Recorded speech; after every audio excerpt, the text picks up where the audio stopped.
Bueno, mira, esto empieza ya por el 2016. Nosotros estábamos trabajando con Daniela, que es la investigadora que acompaña acá, Daniela Sedán, investigadora adjunta de CONICET, donde trabajábamos en toxicología en la Facultad de Ciencias Exactas, con un tema distinto, y además estábamos en la Facultad de Ciencias Exactas en el programa de extensión universitaria ambiental, y empezaron a llegar a la gente con los aceites para preguntar si alguien podía en algún lado de la universidad medir qué había en el frasco. Y ahí nos empezamos a dar cuenta de varias cosas. Uno, que nosotros veníamos dando cannabis como droga de abuso y que esto no entraba dentro de todas las concepciones universitarias que se tenían de cannabis. Entonces empezamos a... Igual nosotros habíamos querido hacer un par de años antes algo relacionado con el uso de drogas, y nos dimos cuenta enseguida que en la universidad estaba todo, era la Edad Media, es aún en gran parte la Edad Media. Entonces, tanto autoridades como otros profesores con miedo de decir marihuana dentro de la facultad. Tuvimos entrevistas con investigadores de plantas medicinales en medicina, miedo de decir cannabis, pues ellos trabajan con todo y hacen esta planta y le sacan este polímero y con esta hacen otro. Bueno, ¿y cannabis no, porque, bueno, tiene proyectos de extensión, yo lo digo burdamente, ¿no? Cuidado con el abuso del orégano. Entonces ya cuando llegas a cannabis era un escándalo grande como una casa. Por lo tanto, la visión universitaria es una visión, y en muchos casos sigue siéndola, completamente prohibicionista y secundante de la ideología prohibicionista. O sea, si la televisión te decía que fuma porro drogadicto, en bioquímica de la Facultad de Ciencias Exactas te explicaban por qué el que fuma es drogadicto y por qué pasan un montón de cosas encontrándole la lógica que sustenta la represión. Eso era la Universidad de La Plata hasta hace 4 o 5 años atrás, y hoy eso está en disputa, no está destruido, está en disputa. Entonces empezamos a conocer otra versión del asunto y otra explicación sobre cómo es el uso de drogas y cómo es el tema del abuso de drogas. Pero por un lado nos encontramos con toda la literatura de Antonio Escotado, que era un español que en la década del 80 empezó a trabajar un poco el tema, que el loco se preguntaba, bueno, si el hombre siempre estuvo consumiendo drogas, incluso en la biología hay muchos animales que pueden llegar a consumir cierto tipo de droga, qué rol cumplieron las drogas en la construcción nuestra como especie. Entonces hay toda una disquisición que después la retoma, este, ¿cómo se llama? El premio Hoffman, premio Nobel de Química, en la década del 40, cuando él consume LSD y tiene un viaje en bicicleta y se desprende de su cuerpo, y él, que después gana el premio Nobel de Química por eso, entra a pensar, bueno, ¿qué función cumplió esto en el cerebro de aquellos homínidos que caminaban por las estepas, que pudieron despegarse de su yo y mirarse de otro lado? ¿Qué rol cumple todo eso? Entonces empiezas a ver que todas las comunidades primitivas consumían hongos o líquenes o sapos o lo que sea.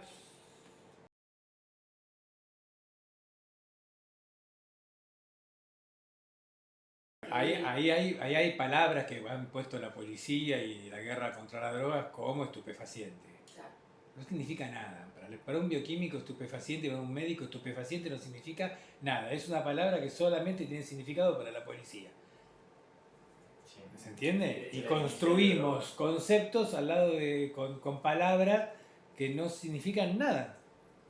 Nada. 2 años después, cuando nosotros ya quisimos pasar a... Bueno, primero nos dimos cuenta de que si queríamos corresponder a las personas estas que había en ese frasco, teníamos que comprar estándares analíticos, no se podían comprar, estaban prohibidos, están regulados internacionalmente, la ANMAT no te lo dejaba importar, tenés que tener una serie de permisos que son infernales.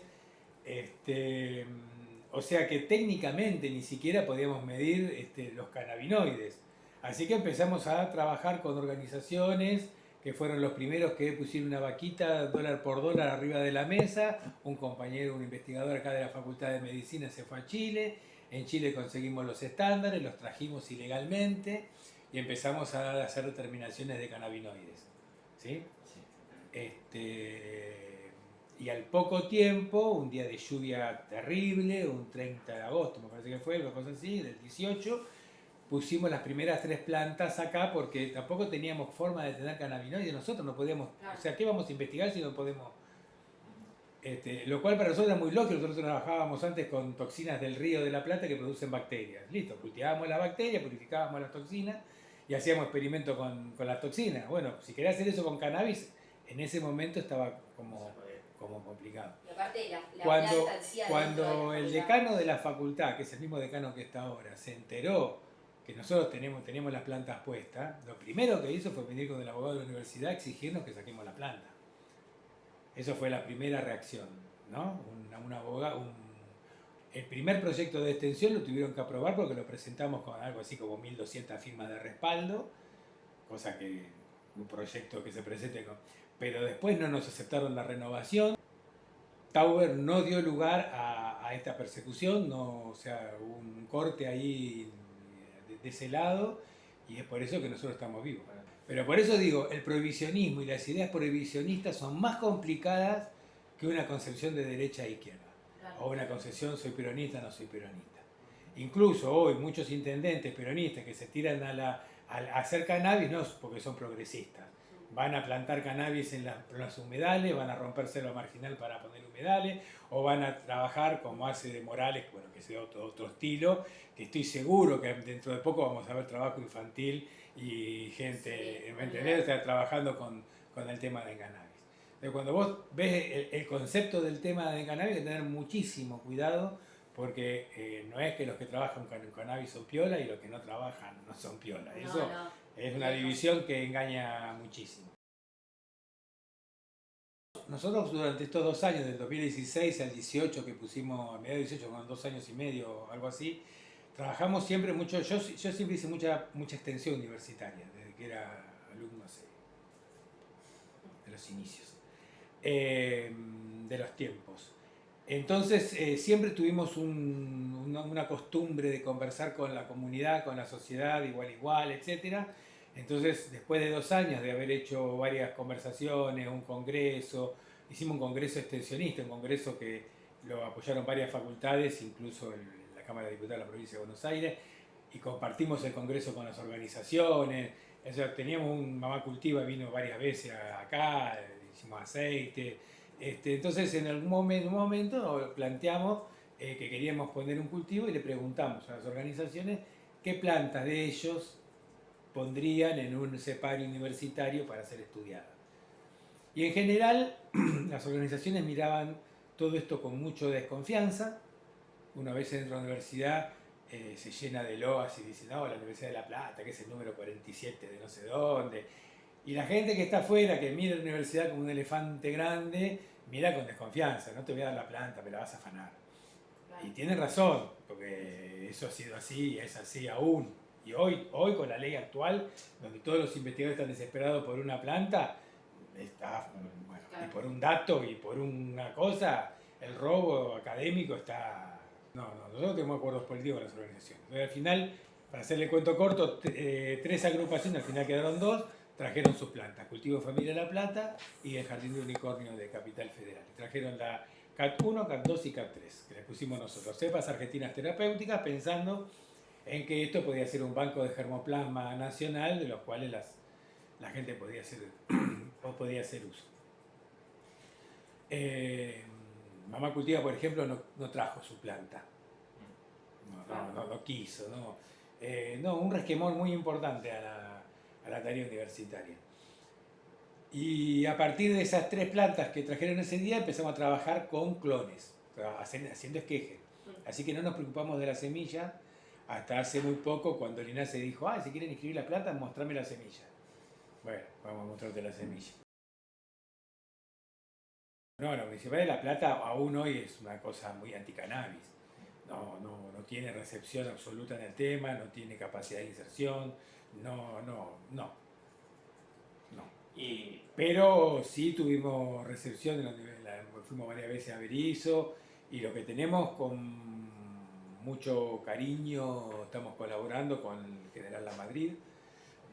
Ahora tenemos el permiso conjunto de cultivar en general la Madrid, y estamos viendo que se puede cultivar, que no se puede cultivar, que vamos a hacer semillas allá, o cultivar machos, o generar un movimiento similar al que estamos haciendo acá en San Vicente, en la Municipalidad de San Vicente, donde hay un hospital que tiene un programa de cannabis con médicos capacitados que atienden los pacientes, que pueden ir a buscar los aceites en las organizaciones sociales del lugar.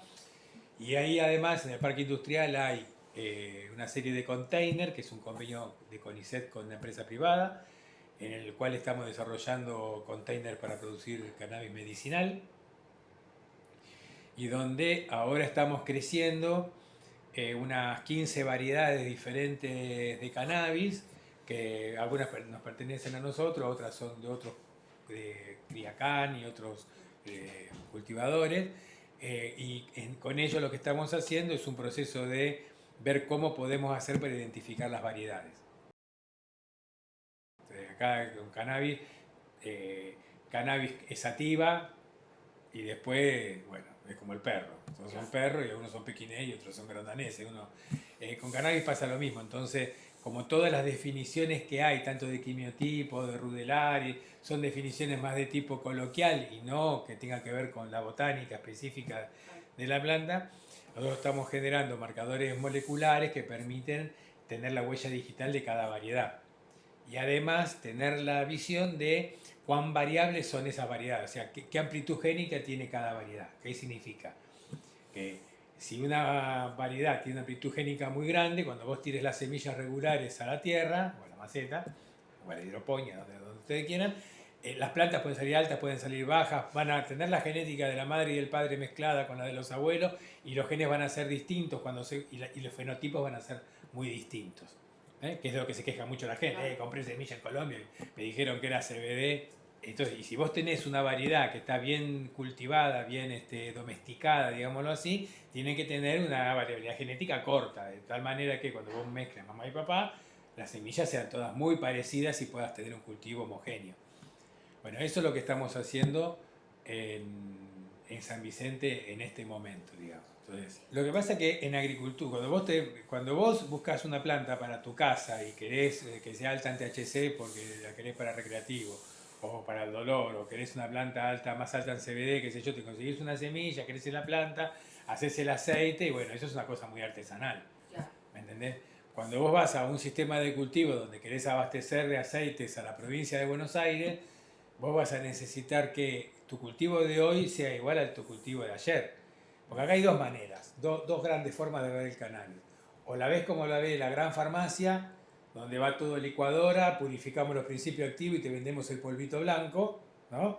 O agarrás, te fijás bien en la genética de la planta, ubicás qué genética sirve para qué dolencia o para qué tipo de persona, y te profundizás en la calidad de la planta. Entonces, son como dos formas diferentes de ver. Una, lo que le va a preocupar es que crezca mucho y tenga mucho cannabinoide, nada más. En la otra, nos vamos a preocupar que la planta no florezca tan tarde, tenga el perfil de cannabinoides que queremos, que tenga el perfil de terpenos que nosotros queremos. O sea, es otra, como otra visión. Entonces, es muy importante tener marcadores que te permitan decir después: esta planta es esta planta es esta otra planta, eso básicamente. Después, el fenotipo va a depender de la interacción con el ambiente, que es lo que pasa ahora cuando se hacen las descriptores del INASE, que son de los descriptores de la UPOF, que es una institución internacional, que acá está depositada en el INASE, que te genera una planilla para hacer la inclusión de variedades, y te dice color de la hoja, verde claro, verde oscuro, verde cosa. Cotiledón alargado, redondito, ovoide. Tallo, pues, semilla con punteado, sin punteado, negra. ¿Viste? Son características que se te acaba, o sea, es muy básica esa forma de pensar. Sobre todo porque el color de la hoja va a depender de la cantidad de sol que le dé, la cantidad del viento, la cosa. Entonces, sí, le pusiste muchos fertilizantes, si le pusiste poco, si estaba preparado el sustrato, si ¿me no... entendés? Claro. Entonces, bueno, ahí vos tenés que generar no solamente la descripción, sino también tenés que decirle al INASE qué mejoría le hiciste a la variedad, porque en Argentina las variedades no tienen dueño. Lo que tienen dueño son las mejorías que vos le haces. Claro. Entonces vos agarrás, como hicimos nosotros con Agrogenética Riojana, agarramos quinto elemento que viene de Acufal, se le hizo la descripción, se le explicó al INASE la estabilización que se hizo de la variedad, y lo que tenemos inscripto es CAT3, que no es quinto elemento, es una variedad de quinto elemento, que tiene esta característica propia. Vos después puedes agarrar quinto elemento, cruzarla con otra y tener un quinto elemento plus que tenga unas características un poco diferentes. ¿Y funcionan con la misma lógica que las patentes?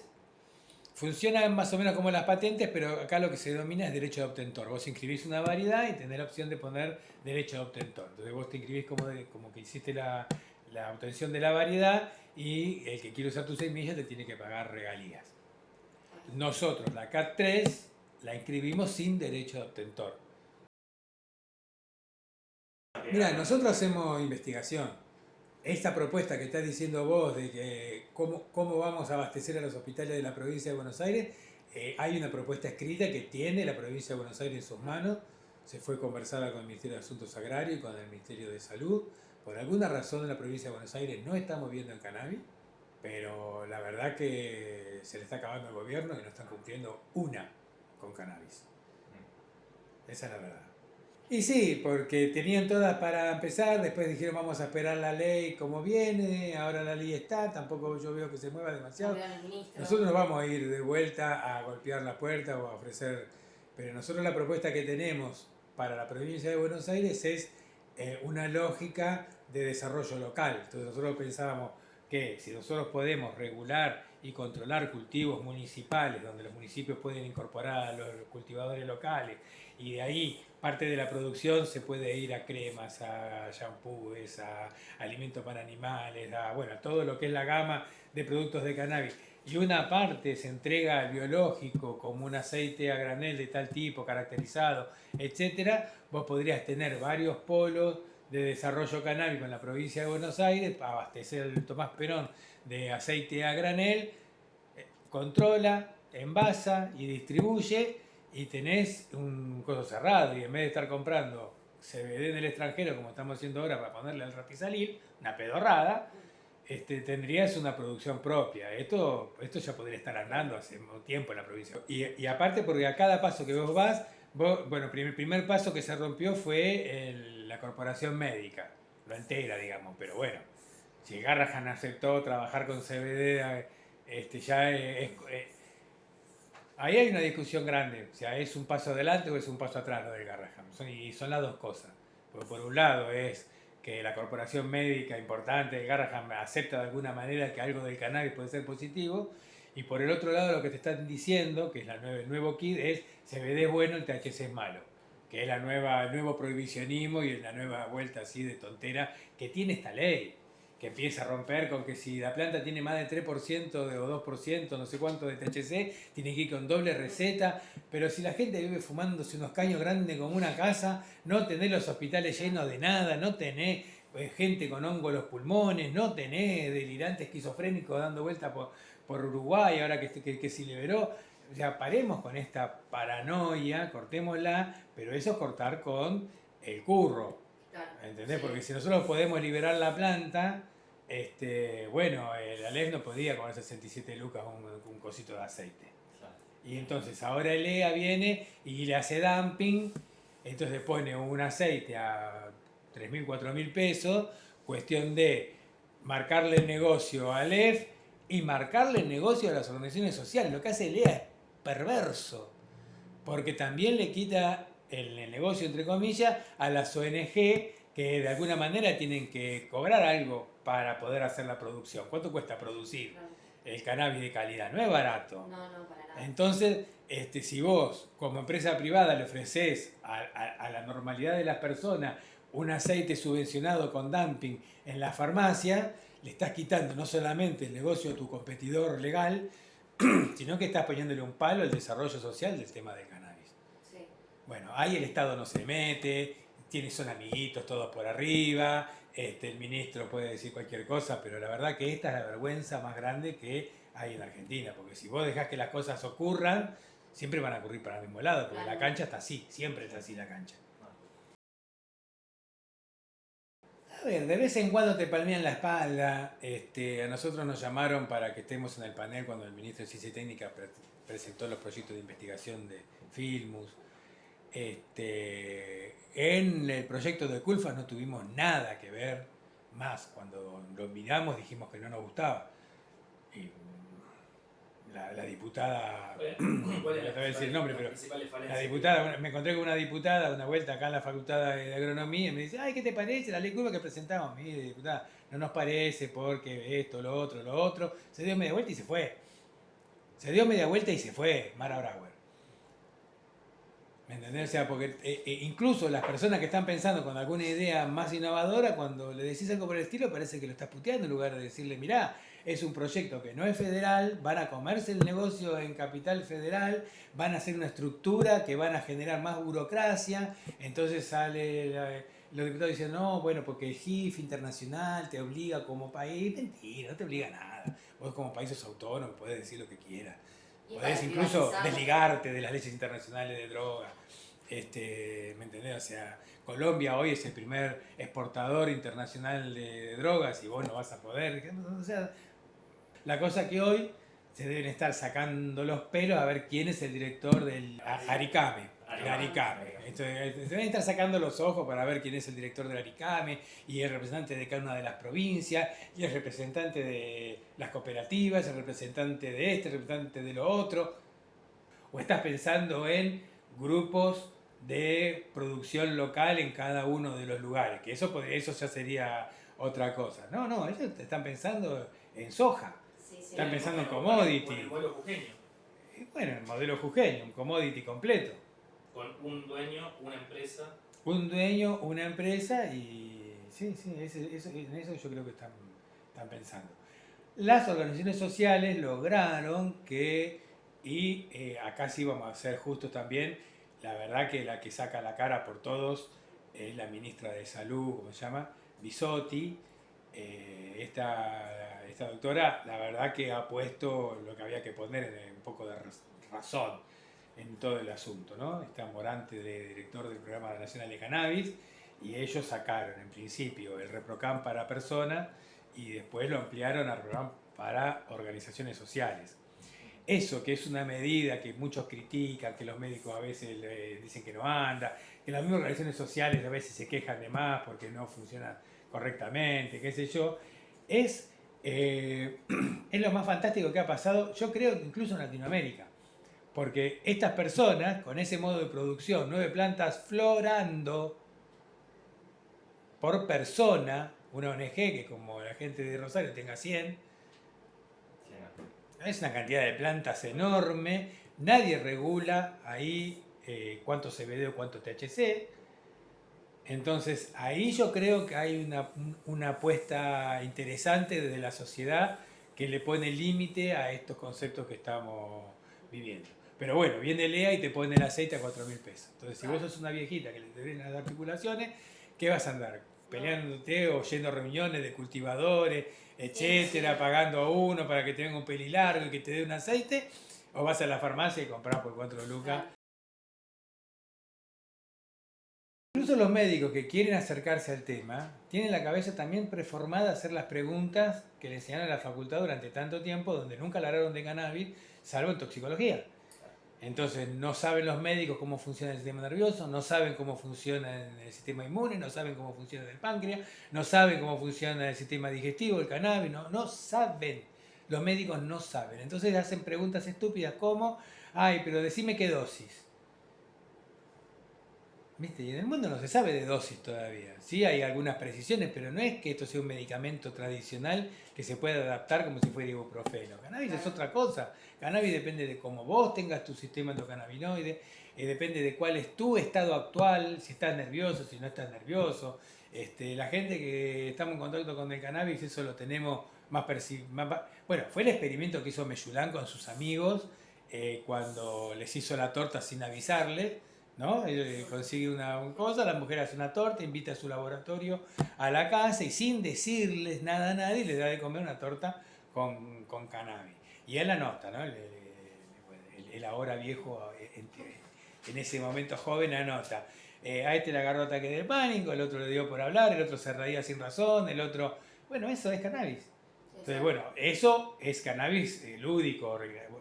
Entre paréntesis, Meyulán estaría preso en Argentina, ¿no? Antes de que pueda hacer cualquier otro descubrimiento, estaría preso.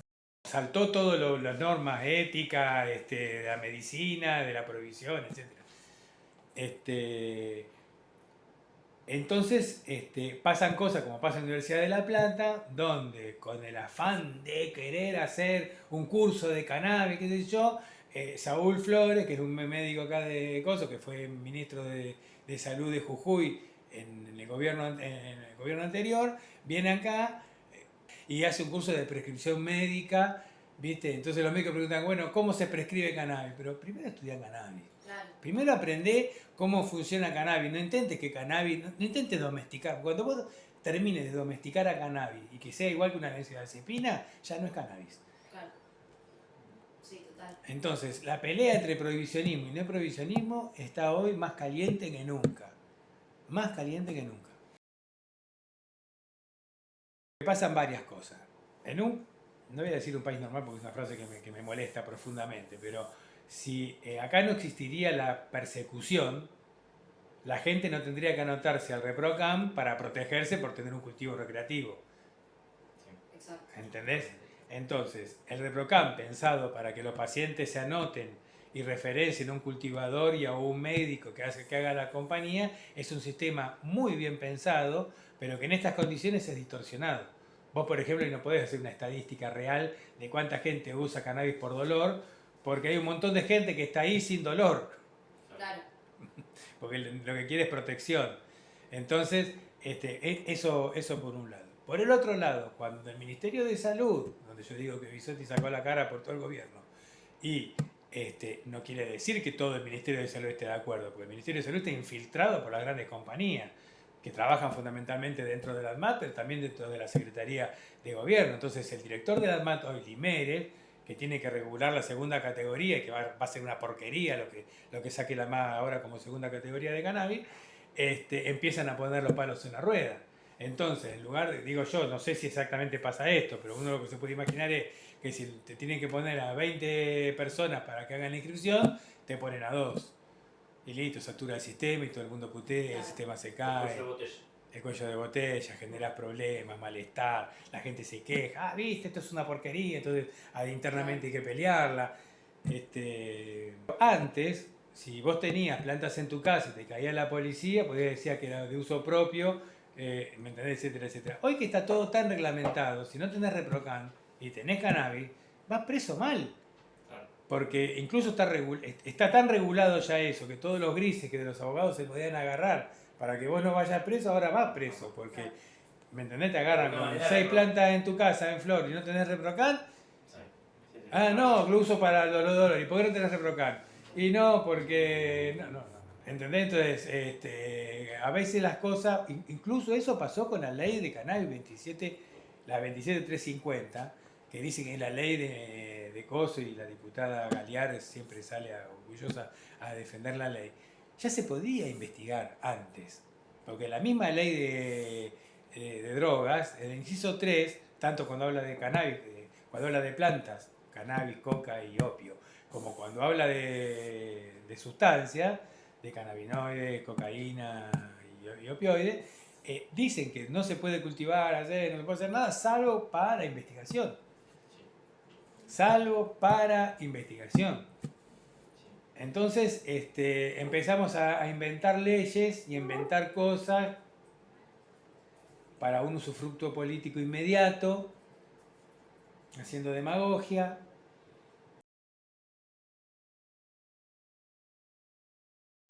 No, cada provincia, aparte en Argentina cada provincia es autónoma. Sí. Entonces, cada provincia podría estar haciendo lo que quisiera con cannabis y no lo hacen. Salvo, yo creo que la provincia de Río Negro tiene un avance interesante con gente del CONICET y plantas que la gente del CONICET tiene en Puerto Madryn, en el CEMPAT de Puerto Madryn, y ya tiene un acuerdo interesante con el Ministerio de Salud de la provincia para hacer llegar aceite de esas plantas a la población.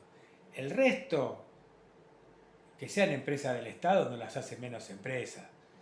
Y que el director que está ahí, que sea pagado por el Estado, no lo hace menos empresario. Claro. Entonces, en definitiva, hay un montón de proyectos que van atrás de lo que decía vos recién, van atrás del agronegocio.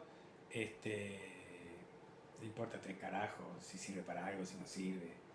Lo único que importa es que la flor sea así y se pone del puerto allá y se vende allá. Eso es lo que importa. Y además hay una pelea. Hay una pelea porque ¿quién se queda con las ganancias ahora del cannabis? ¿Qué exportás la flor? ¿Exportás el polvo blanco? ¿Quién puede hacer polvo blanco? Solamente la droguería, la más grande. Entonces, ¿quién se va a quedar con el negocio? ¿Los cultivadores o Vago? O Romers o Elea. ¿Quién se queda con eso? Entonces, ahí también hay todo un intríngulis que el Estado no se mete.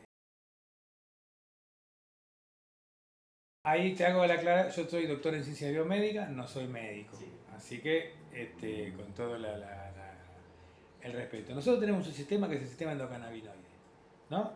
Que para que ustedes se den una idea, por cada receptor opioide tenemos 10 receptores cannabinoides.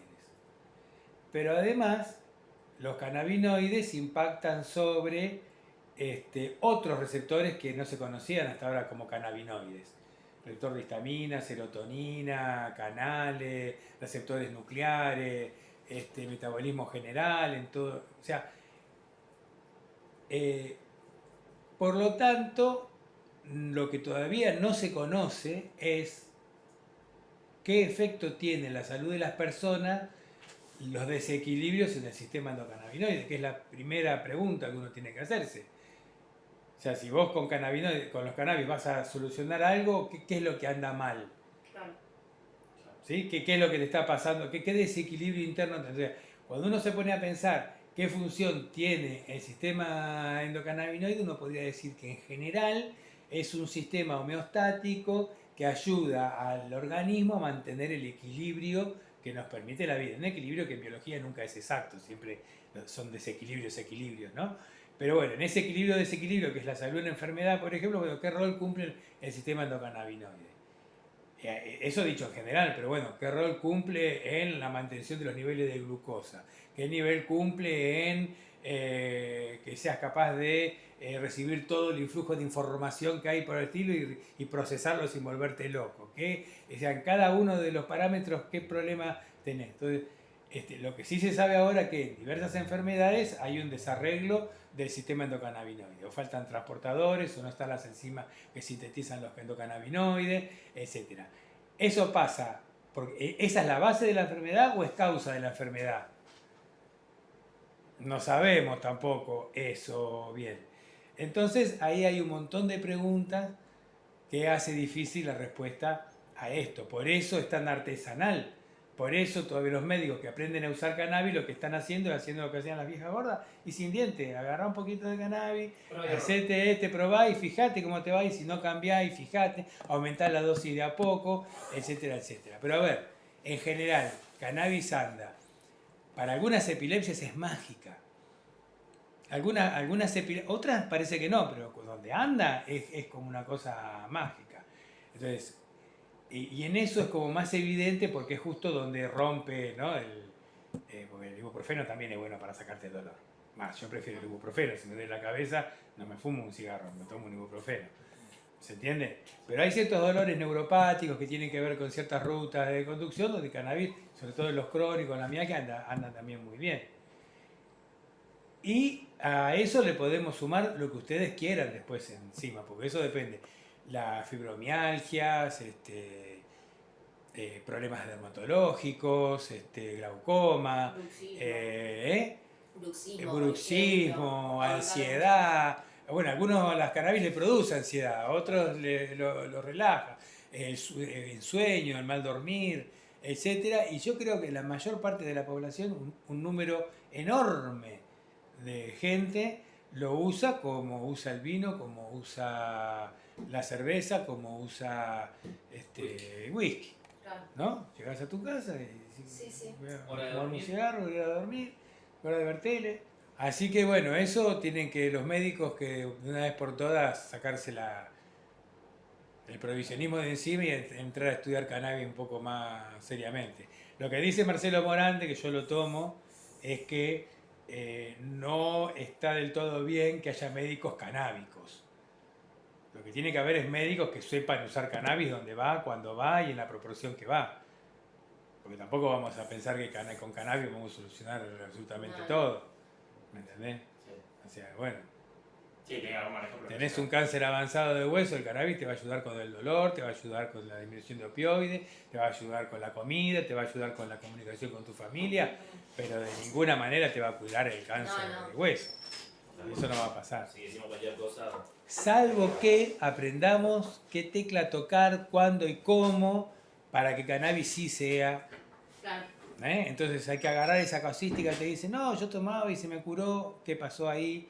Hay que agarrar los experimentos en ratones y ahora en personas que está haciendo la doctora Sánchez en Madrid, y decir, bueno, entonces con alto THC inyectado en el tumor se puede. Entonces, bueno, ¿cómo hacemos los estudios clínicos acá? Entonces vos presentar un estudio clínico para hacerlo acá en cannabis es presentar, es como llegar a la mata y putearlo. Si vos tenés un hijo que tiene una enfermedad neurológica compleja, que necesita tener un medicamento con CBD y CBG en tal proporción.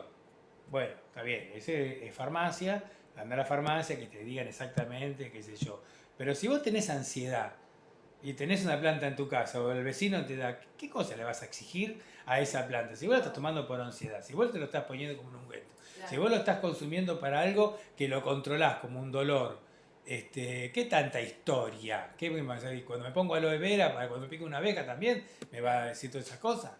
Entonces me parece que como cannabis es todo a la vez, es un medicamento que compite mejor que con el valproico, por un lado, y por el otro lado es tan fácil de usar como el aloe vera, ahí los médicos se hacen una menjunje que van y vienen, digamos, Claro. no, que todo tiene que estar regulado, como va a salir en el MAT. Van a poner regulaciones que para inscribir un medicamento con cannabis, aunque sea de segunda categoría, van a tener que ser droguerías con todos los papeles, con todo. Pero para eso no le pongas segunda categoría, no nos molestemos en pensar esas cosas. Entonces, bueno, si tenés una quemadura y querés usar una crema con cannabis, esa crema tiene que estar así como si fuera un medicamento neurológico pediátrico. No sé. Al neurológico pediátrico ponerle las reglas que tengan que tener, pero a mí como ser humano libre de hacer lo que me plazca con mi vida, con mi cuerpo,